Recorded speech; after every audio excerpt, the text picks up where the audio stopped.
Sa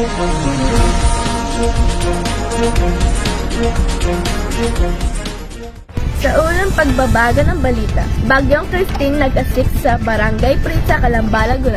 At ito po si Yuan para ihatid ang kwento. Yuaso. Tama ka nga po, Bombay.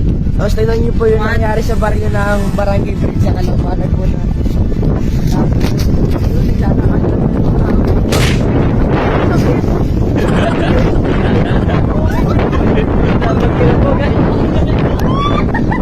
Sakit na lang. First na yung hangin niya.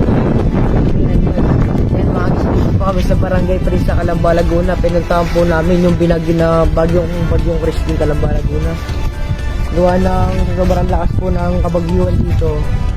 Yung ba talaga yung puno. Ito po yung may-ari ng parkingan po.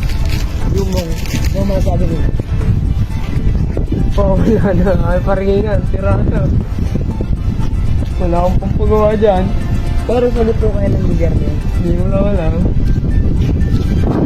Yan guys. Hindi po kaya tanggapin ni Jumong na nasira niya po yung ano niya.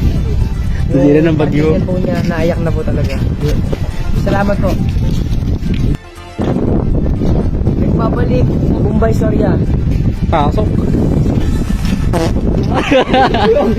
At ayun na ho mga kababayan ang mais na balita. Salamat sa manonood.